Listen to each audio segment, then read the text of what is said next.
శోభా టీవీకి స్వాగతం. బులెటిన్లో ముందుగా హెడ్లైన్స్. కావలి ఎమ్మెల్యే కావ్య కృష్ణారెడ్డి నివాసంలో సందడి.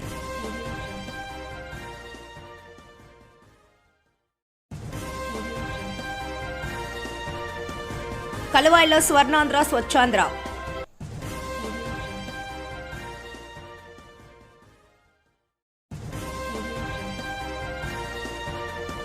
బాబు విజన్తోనే రాష్ట్రానికి పెట్టుబడులు వస్తున్నాయి. పెన్నోబోయిన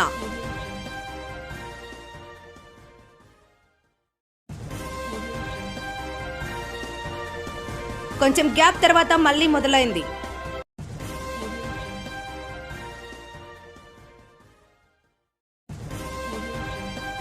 ఎస్పీ అజిత వేసేండ్ల ఆదేశాల మేరకు సంగం పోలీస్ స్టేషన్లో లిమిట్స్లోని హైవే వద్ద ద్విచక్ర వాహనాల భద్రతపై సీఐ వేమారెడ్డి సూచనలు. సిఐఐ భాగస్వామ్య సదస్సులో అమరావతిపై ప్లీనరీ సెషన్లో పాల్గొన్న మంత్రి నారాయణ.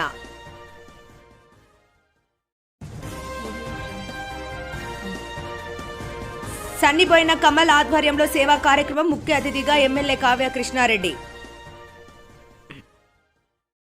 మహబూబాబాద్ జిల్లా నరసింహులపేట మండలం కొమ్మలవంచ గ్రామంలో పంట రుణం కోసం పోలియో పహానీ కోసం తహసీల్దార్ కార్యాలయంలో దరఖాస్తు చేసుకున్న మల్లయ్య అనే రైతు పోలియో పహానీ తీసుకునేందుకు తహసీల్దార్ కార్యాలయానికి వెళ్లగా పహానీ సిద్ధంగా ఉంది కానీ తమ ఖర్చులకు 4,000 ఇవ్వాలని డిమాండ్ చేసిన రికార్డు అసిస్టెంట్ తన దగ్గర ₹1 కూడా లేదని చెప్పడంతో డబ్బులు ఇస్తేనే పహానీ ఇస్తామని రికార్డు అసిస్టెంట్ దౌర్జన్యంగా వ్యవహరించారని ఆవేదన వ్యక్తం చేసిన రైతు మల్లయ్య.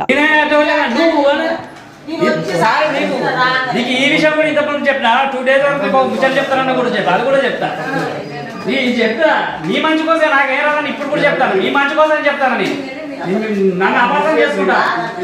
నువ్వు ఏం చెప్పాలి? లాస్ట్ విషయం నీ ఉద్యోగం కాపాడుకోమని చెప్పాను. ఇంతకంటే ఎక్కువ ఏం చెప్పాలి? నీ పట్టాలి కొట్టాలి, నీ పట్టాలి కొట్టాలి. ఇంతకంటే ఎక్కువ ఏం చెప్పాను? నీ పట్టాలి కొట్టాలి. ఒక్క మాటగా కొన్నాను. నీ ఏ పూజ ప్రమాణం చెప్తా. నువ్వు నీకు నాకు బాగా నువ్వు చెప్పుకుంటే ఒక మాట ఒక సామాన్య పరిస్థితి ఏం సార్ ఇది? కనీసం అట్లా మా తమ్ముని పేరు అని చెప్తాను. ఇతర తమ్ముని పేరు చెప్పిన కూడా అక్కడ చెప్పిన ఆమె చెప్పిన నువ్వున్నావు సార్ ఉన్నాడు, నువ్వున్నావు సార్ అప్పుడు చెప్తాడు, గుంజుకోకపోయినావు. భలే మాట్లాడతారు. అది ఏదో మాట్లాడాలని ఏం అడగలేదు. నేనే నాకు దాపమని చెప్పిన నాకు వద్దని చెప్పాను చెప్పనా. రిసీవ్ తర్వాత ఎవరికి ఇవ్వాలి పేపర్లు? మరి ఎందుకు లోపల పెట్టినావు? ఎందుకు పోతాడు బయటికి? ఎట్లా పోతాడు? ఆ పేపర్ల కాడ ఉన్నానా బయటకి వెళ్ళిన సార్ తోటి నువ్వు బయటకి ఎప్పుడు పోయినా సార్ సంతకం పెట్టినప్పుడు కూర్చున్నావా? సిగ్నేచర్ పెట్టుకున్నావు, సార్ కాడికి వచ్చినాక నువ్వు కూర్చుకొని లోపల పెట్టుకున్నావు. ఇది సలుగు మల్లయ్య, నాది కొమలవంచ. పోలియో పానీల గురించి గత 4 రోజుల కింద అప్లై చేసుకున్నాను. అప్లై చేసుకుంటే ఫోన్ చేసి పోలియో పానీ రెడీ అయితే తీసుకుపోదురా అంటే ఈరోజు వచ్చినాక ప్రింటర్ ఖరాబ్ అయింది, పేపర్ బయట తీసుకోమంటే బయటకు పోయి తీసుకున్న తర్వాత ఇలా సంతకం పెట్టండి రిజిస్టర్ అంటే రిజిస్ట్రేషన్ సంతకం పెట్టినాక డీటీ సార్ ఏమైనా ఖర్చులకు డబ్బులు లేవా అన్నాడు. సార్ నా దగ్గర ₹1 లేదు సార్ అంటే ఇవ్వాలి కదా అందరు ఇస్తారు కదా అన్నాడు. లేదు సార్ అంతకైతే నేను తీసుకుపోయి రేపు తెత్తంటే లేదు అంటే ఇచ్చి తీసుకోపోమ్మా అన్నది. ఇచ్చి తీసుకోపోమ్మని గుంజుకొని బ్యూరోలో పెట్టింది అందులో అటెండర్. అదే సంగతి. 4,000 డిమాండ్ చేసింది. దేనికోసం? పోలియో పానీల గురించి కంపల్సరీ ఇవ్వాల్సింది, అందరు ఇస్తారు, నువ్వెందుకు ఇవ్వవు అని గుంజుకొని బ్యూరోలో పెట్టాడు. ప్రభుత్వ మెడికల్ వైద్య కళాశాలను ప్రభుత్వమే కొనసాగించకపోతే దశల వారి ఉద్యమాలకు సిద్ధమవుతాం. పీడీఎస్ఓ స్థానిక ఆదోని పట్టణంలో ముఖ్య నాయకుల సమావేశం నిర్వహించడం జరిగింది. ఈ సందర్భంగా రాష్ట్ర నాయకులు తిరుమలేష్ మాట్లాడుతూ రాష్ట్రంలో పీపీపీ మెడికల్ కాలేజీల విధానానికి ఇంత వ్యతిరేకత ఉన్నప్పటికీ కూటమి వెనక్కి తగ్గడం లేదు అంటే అందులో లాభం ఎంతుందో స్పష్టమవుతోంది. మెడికల్ కాలేజీలు ప్రభుత్వాలు నడపలేవని వాదన అసత్యం. ఉత్తరప్రదేశ్, తమిళనాడు, మహారాష్ట్ర, కర్ణాటక రాష్ట్రాలలో డజన్ల కొద్దీ ప్రభుత్వ మెడికల్ కళాశాలలు విజయవంతంగా నడుస్తున్నాయి. అధికారంలోకి రాకముందు సెల్ఫ్ ఫైనాన్స్ సీట్లు రద్దు చేస్తామని చెప్పిన ప్రభుత్వం ఇప్పుడు ప్రైవేట్ పార్ట్నర్షిప్ మార్గం నుంచి కూడా ప్రజలను మోసం చేయడమే అన్నారు. ప్రభుత్వం 17 కొత్త వైద్య కళాశాలలలో 10 కళాశాలలను పబ్లిక్ ప్రైవేట్ పార్ట్నర్షిప్ పీపీపీ పద్ధతిలో నడపాలని తీసుకున్న నిర్ణయం పూర్తిగా విద్య వ్యతిరేకమని అన్నారు. ఆదోని, మదనపల్లె, మార్కాపురం, పులివెందుల, పెనుగొండ, పాలకొల్లు, అమలాపురం, నర్సీపట్నం, బాపట్ల, పార్వతీపురం కళాశాలలను 33 సంవత్సరాల లీజుకు ప్రైవేట్ సంస్థలకు అప్పగించడం వల్ల 1500 MBBS సీట్లు ప్రభావితమవుతాయని, రిజర్వేషన్లు తగ్గి ఫీజులు అమాంతం పెరుగుతాయని ఆయన విమర్శించారు. ఈ విధానం పేద మధ్యతరగతి విద్యార్థులను వైద్య విద్య నుండి దూరం చేస్తోంది. ప్రభుత్వం పారదర్శకత లేకుండా కన్సల్టెన్సీల ద్వారా కళాశాలలను ప్రైవేటీకరించడానికి కుట్రలు పందుతోందని తీవ్రంగా విమర్శించారు. రాష్ట్ర ప్రభుత్వం వైద్య కళాశాలలో పీపీపీ నిర్ణయాన్ని తక్షణమే ఉపసంహరించుకోవాలని, జీవో 107, 108లను రద్దు చేసి అన్ని 17 కళాశాలల్ని ప్రభుత్వం ఆధ్వర్యంలో నడపాలని రాష్ట్ర ప్రభుత్వానికి డిమాండ్ చేస్తున్నాం. లేని ఎడల పెద్ద ఎత్తున దశలవారీ ఉద్యమాల ప్రభుత్వానికి వ్యతిరేకంగా పోరాడుతామని ఈ సందర్భంగా హెచ్చరించడం జరిగింది. ఈ కార్యక్రమంలో జిల్లా కో కన్వీనర్ రాజేష్, జిల్లా నాయకులు బంగారు రాజు, డివిజన్ సెక్రటరీ శివ, రంగస్వామి తదితరులు పాల్గొన్నారు. పేద విద్యార్థులకు, పేద ప్రజలకు నాణ్యతమైన విద్య కోసం, నాణ్యతమైన వైద్యం కోసమే కట్టిన మెడికల్ కళాశాలని ఇవాళ ప్రైవేట్ వారం చేస్తూ ఇవాళ దాన్ని ఒక రాజకీయంగా మర్చుకొని అనేక కోణాల్లో ఇవాళ విద్యార్థులకైతే ప్రజలకైతేనేమి నష్టం కలిగించే విధంగా ఇవాళ 107, 108 జీవోలు అడ్డు పెట్టుకొని దాన్ని ప్రైవేట్ పరం చేయడం జరుగుతుంది. మేమేమంటున్నాం అంటే భవిష్యత్తులో వాటిని ఏవైతే మెడికల్ కళాశాలను ప్రైవేటీకరణ చేస్తున్నారో దాన్ని ప్రైవేటీకరణ కాకుండా ప్రభుత్వమే కొనసాగించాలని చెప్పేసి ఈ సందర్భంగా తెలియజేస్తున్నాం. రానున్న రోజుల్లో ప్రభుత్వం కొనసాగించకపోతే ఈ యొక్క మెడికల్ కళాశాల పైన పీడీఎస్ఓ ప్రగతిశీల ప్రజాస్వామ్య విద్యా సంస్థ ఆధ్వర్యంలో ప్రత్యేకంగా ఆందోళన, ధర్నాల కార్యక్రమం కూడా చేపట్టడానికి సిద్ధమవుతుందని చెప్పేసి ఈ సందర్భంగా తెలియజేస్తున్నాం. ఇప్పటికైనా రాష్ట్ర ప్రభుత్వం గుర్తించుకొని తక్షణమే దాన్ని ప్రభుత్వం కొనసాగించే విధంగా ముందడుగు వేయాలని చెప్పేసి ఈ సందర్భంగా తెలియజేస్తున్నాం. రానున్న రోజుల్లో ఈ విధంగా కాకపోతే రాజకీయంగా కూడా ముందొచ్చే భవిష్యత్తు రోజుల్లో కూడా తగిన బుద్ధి కూడా చెప్తామని చెప్పేసి ప్రగతిశీల ప్రజాస్వామ్య విద్యా సంస్థ కూడా ప్రత్యేకంగా ఇవాళ తెలియజేస్తూ ఈ యొక్క సమావేశాన్ని ఇంతతో ముగిస్తున్నాం.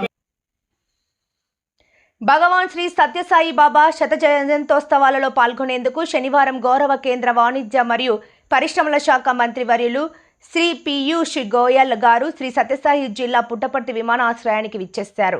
పుట్టపర్తి విమానాశ్రయంలో గౌరవ కేంద్ర మంత్రివర్యులు శ్రీ పీయూష్ గోయల్ గారికి జిల్లా కలెక్టర్ ఏ శ్యామ్ ప్రసాద్, జిల్లా ఎస్పీ ఎస్ సతీష్ కుమార్, మాజీ మంత్రి పల్లె రఘునాథ్ రెడ్డి, ఆర్డీఓ సువర్ణ, అధికారులు, ప్రజాప్రతినిధులు, నాయకులు మర్యాదపూర్వకంగా కలిసి పుష్పగుచ్చాలు అందజేసి ఘన స్వాగతం పలికారు. అనంతరం ప్రశాంతి నిలయంలోని శాంతి భవన్ కు కేంద్ర మంత్రివర్యులు చేరుకున్నారు. శాంతి భవన్ వద్ద ట్రస్ట్ సభ్యులు ఆర్జే రత్నాకర్ ఇతరులు కేంద్ర మంత్రివర్యులకు ఆత్మీయ స్వాగతం పలికారు. కొద్దిసేపు విశ్రాంతి అనంతరం భగవాన్ శ్రీ సత్యసాయి బాబా గారి మహా సమాధి దర్శనం నిమిత్తం సాయి కుల్వన్స్ హాలుకు బయలుదేరి వెళ్లారు.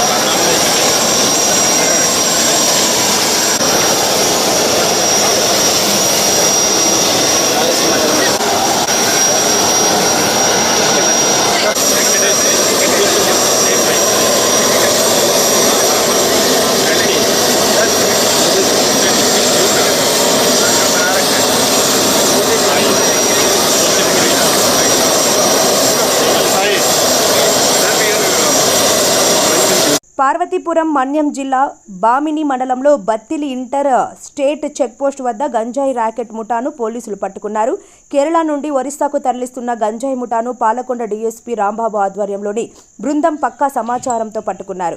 పట్టుబడిన గంజాయి విలువ లక్షల్లో ఉంటుందని పోలీసులు తెలిపారు. ఆంధ్రప్రదేశ్ రాష్ట్రాన్ని గంజాయి రహిత రాష్ట్రంగా మారుస్తున్నామని, భవిష్యత్తులో కూడా ఇటువంటి అక్రమ రవాణాలపై ప్రత్యేక నిఘా ఉంటుందని డీఎస్పీ రాంబాబు తెలిపారు. ఈ టీంలో డీఎస్పీతో పాటు పాలకొండ సీఐ, బత్తిలి ఎస్ఐ అప్పారావులు ఉన్నారు.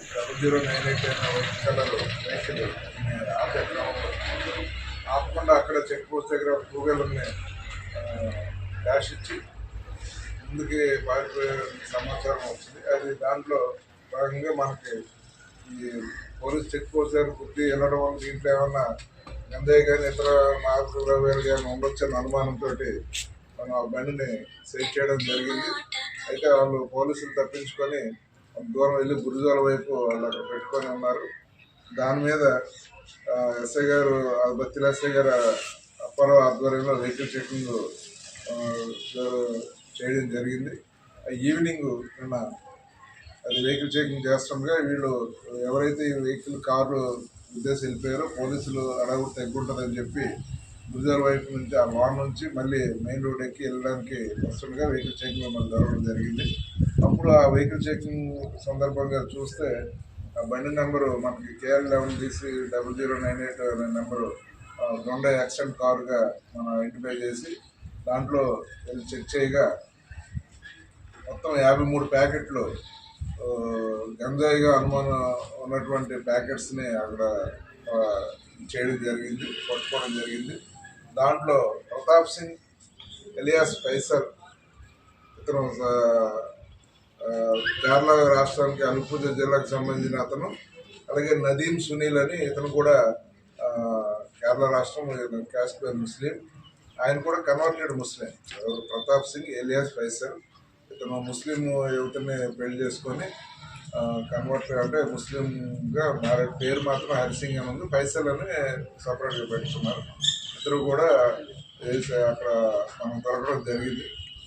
ఎస్ఐ గారు మాట్లాడిన దాని ప్రకారంగా అక్కడ చేస్తే 53 బ్రౌన్ కలర్స్తో చుట్టిన ఈ ప్యాకెట్స్ అన్నీ కూడా అక్కడ దొరకడం జరిగింది. ఇమీడియట్గా మాకు డిపార్ట్మెంట్ వారు ఇచ్చినటువంటి కిట్ అంటే టెస్టింగ్ కిట్ ఒకటి ఉంది. ఆ టెస్ట్ కిట్ ద్వారా చెక్ చేయగా అది గంజాయిగా అనుమానంగా ఉంది అని చెప్పి సీజ్ చేసి ప్రొసీజర్ ప్రకారంగా గెస్టెడ్ ఆఫీసర్స్ ఇవన్నీ కూడా తీసుకొచ్చి చెక్ చేయించడం జరిగింది. చేసి వాళ్ళు ఏంటంటే వాళ్ళ ఆర్థిక పరిస్థితులు బాగాలేక ఇక్కడైతే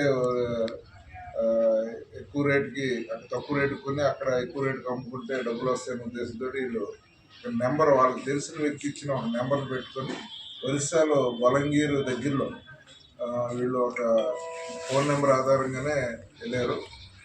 బలంగీర్ దగ్గరలో ఒక అతను వీళ్ళకి 2 లక్షల రూపాయలకి కొని తీసుకొని వస్తుండ్రు. అతను ఇచ్చిన సలహా మేరకు ఆంధ్రాలో లూప్ లైన్ రూట్లో బత్తిలి రూట్లో అయితే లూప్ లైన్ ఉంటుంది. ఈ రూట్లో మీరు శ్రీకాకుళం దగ్గర హైవే ఎక్కేస్తే ఈజీగా వెళ్ళిపోతారని ఇచ్చిన సలహా మీద బత్తిలి మీదుగా వస్తూ ఇక్కడ మనకి దొరకడం జరిగింది అని వాళ్ళు మన ఇంట్రాగేషన్లో అంటే అడిగినప్పుడు ఈ పోలీసులు వారు చెక్ చేసినప్పుడు చెప్పడం జరిగింది. ఇవన్నీ కూడా మనం వాళ్ళని ఇవన్నీ సీజ్ చేసి వాళ్ళని కూడా అరెస్ట్ చేయడం జరిగింది. సిఐ గారు ఇన్వెస్టిగేషన్ తీసుకుని వాళ్ళని కూడా అరెస్ట్ చేసి ఇప్పుడు ఈరోజు రిమాండ్కి పంపిస్తున్నాం. దీనికి ఎక్కడైతే సోర్స్ ఉందో ఎక్కడ నుంచి వస్తుందో అది కూడా వాళ్ళు కూడా త్వరలోనే వీళ్ళకి అమ్మిన వాళ్ళని కూడా సోర్స్ ఐడెంటిఫై చేసి వాళ్ళని కూడా అరెస్ట్ చేయడం జరుగుతుంది. దీనికి ఈ చెక్ పోస్ట్ దగ్గర ఉన్న సిబ్బంది కూడా చాలా ఇమీడియట్గా యాక్టివ్గా రెస్పాండ్ అయ్యి దీన్ని పట్టుకోవడానికి కారకులు అయినటువంటి చెక్ పోస్ట్ సిబ్బంది కూడా నేను అలాగే బద్దిలీ పోలీసు వారిని కూడా నేను అందరికీ అభినందిస్తున్నాను. వీళ్ళు యాక్టివ్గా రెస్పాండ్ అయ్యి మేము పట్టుకోవడానికి ప్రయత్నం చేసి చేశారు. వీళ్ళందరికీ కూడా డిపార్ట్మెంట్ తరఫున రివార్డ్స్ కూడా రికమెండ్ చేస్తున్నాను. అది పై ఆఫీసర్లు పంపించి వాళ్ళు బాగా యాక్టివ్గా పనిచేసి దీన్ని కాంట్రాబ్యాండ్ని పట్టుకోవడానికి సహకరించినందుకు వాళ్ళకి కూడా ప్రభుత్వం అంటే మా డిపార్ట్మెంట్ తరఫున రివార్డ్ వాళ్ళు కూడా ఇవ్వడం జరుగుతుంది. ఈ కారు కూడా సీజ్ చేసి మనం ఈరోజు కోర్టు వరకు సబ్మిట్ చేస్తాము. ఇవి 53 అంటే 105 కేజీలు వచ్చింది. ఇది 53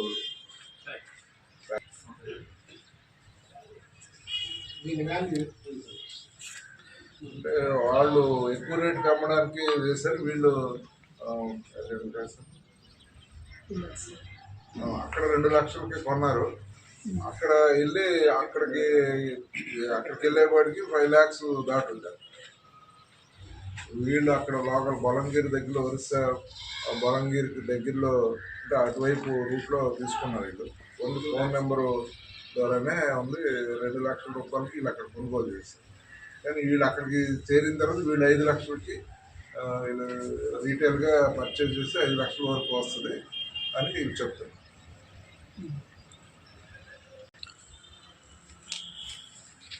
థ్యాంక్ యూ. ఇంకేమైనా డౌట్లు ఉన్నాయి మీరు? ఈరోజు ఇస్తామండి, అదంతా ప్రొసీజర్ ప్రకారం జరుగుతుంది. కంపల్సరీగా చెప్పాలి. మనం ఎవరైతే ఉన్నారో వీళ్ళ బంధువులకి మనం దూరం కాదు ఫోన్ చేసి వాట్సాప్ కాల్ చేసి చెప్తాము. వాట్సాప్లో కూడా అప్డేట్ కంపల్సరీగా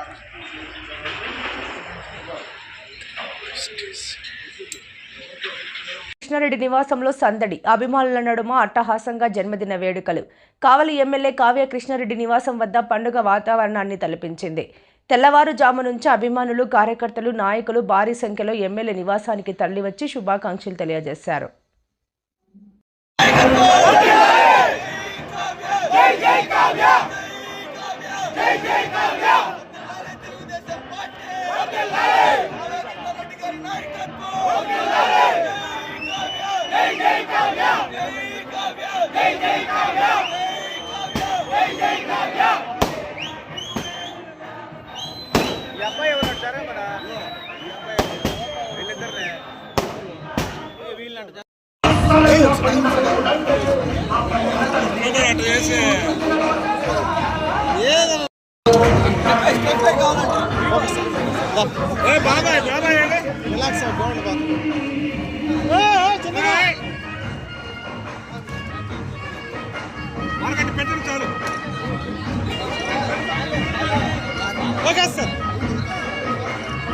ఓకే సార్.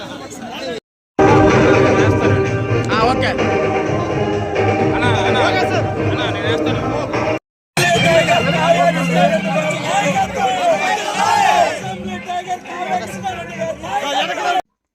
ఆంధ్రప్రదేశ్ రాష్ట్ర ప్రభుత్వం ఎంతో ప్రతిష్టాత్మకంగా చేపడుతున్న స్వర్ణాంధ్ర స్వచ్ఛాంధ్ర కార్యక్రమంలో భాగంగా నెల్లూరు జిల్లా కలువాయి మండల కేంద్రంలో డిప్యూటీ ఎంపీడీఓ వరప్రసాద్ రెడ్డి ఆధ్వర్యంలో స్వర్ణాంధ్ర స్వచ్ఛాంధ్ర కార్యక్రమాన్ని నిర్వహించారు. బీవీఎన్ఆర్ జెడ్పీ హైస్కూల్ నుంచి బస్టాండ్ సెంటర్ వరకు విద్యార్థులతో పర్యావరణ పరిరక్షణ మనందరి బాధ్యత అంటూ నినాదాలతో ర్యాలీ నిర్వహించి బస్టాండ్ సెంటర్ నందు మానవహారం చేపట్టారు. ఈ సందర్భంగా deputy MPDO Varaprasad Reddy ZP high school ఉపాధ్యాయులు మాట్లాడుతూ ప్రతి ఒక్కరూ వారి పరిసరాలు పరిశుభ్రతను పాటించాలని, ప్లాస్టిక్ వ్యర్థాలను ఎక్కడ పడితే అక్కడ వేయకూడదని, అదేవిధంగా ప్రతి ఒక్కరు కూడా తమ పరిసరాల మొక్కలు నాటాలని సూచించారు.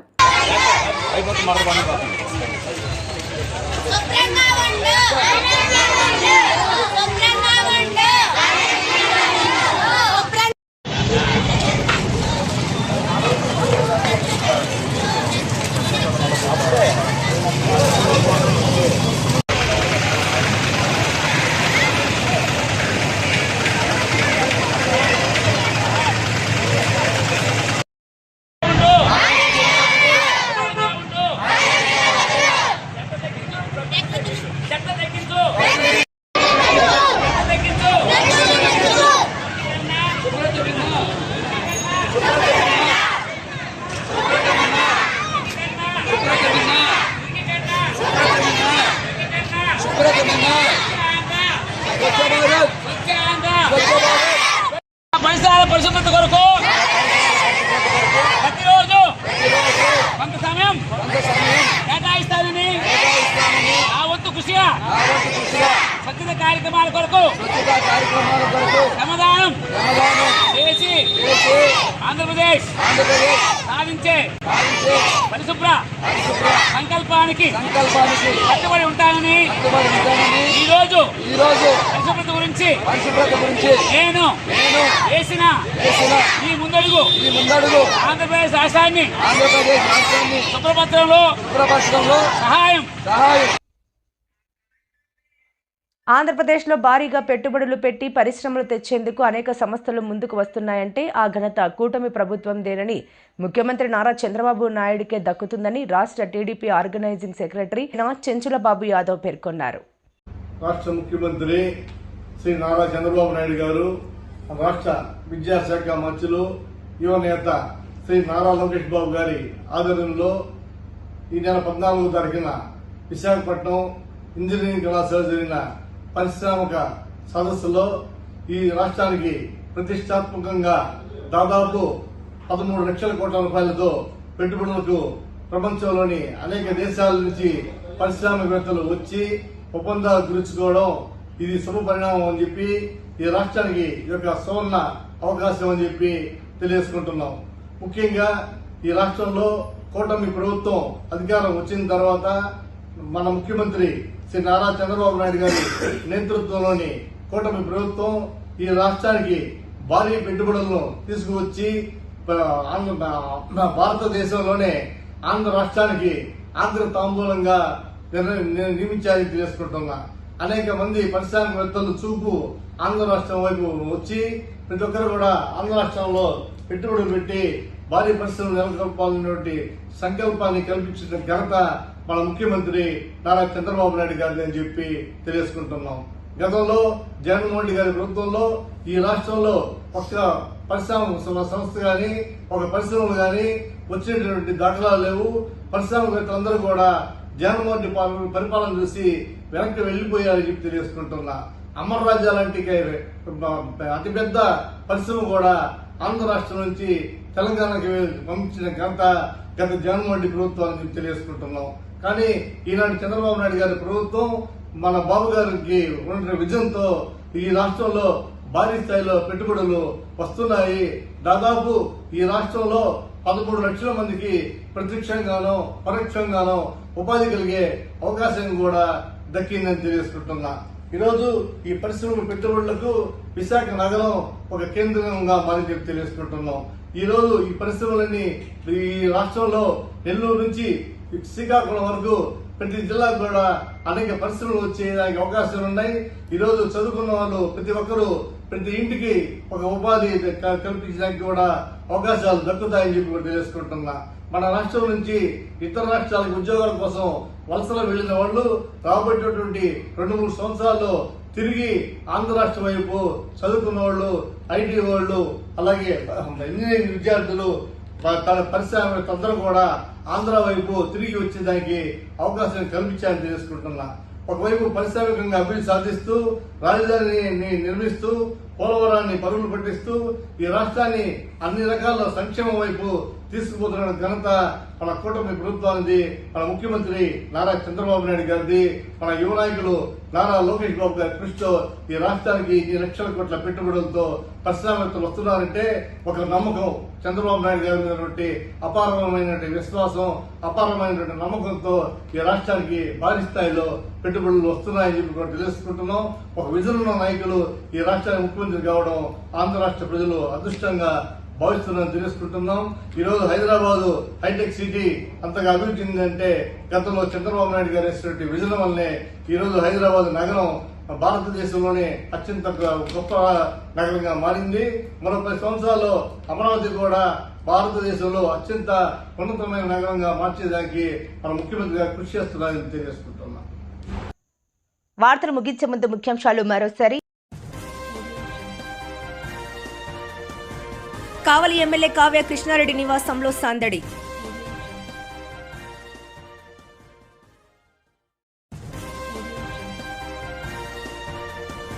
కలువాయిలో స్వర్ణాంధ్ర స్వచ్ఛాంధ్ర.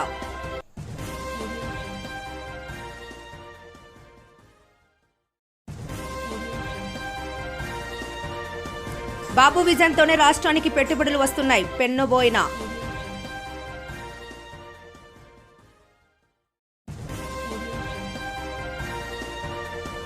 కొంచెం గ్యాప్ తర్వాత మళ్లీ మొదలైంది.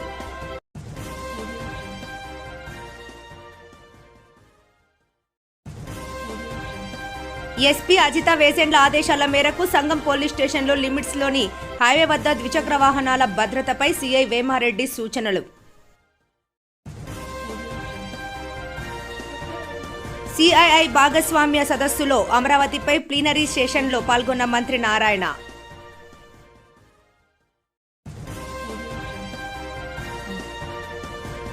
సన్నిబోయిన కమల్ ఆధ్వర్యంలో సేవా కార్యక్రమం, ముఖ్య అతిథిగా ఎమ్మెల్యే కావ్య కృష్ణారెడ్డి. మరిన్ని లేటెస్ట్ అప్డేట్స్ కోసం చూస్తూనే ఉండండి శోభా టీవీ.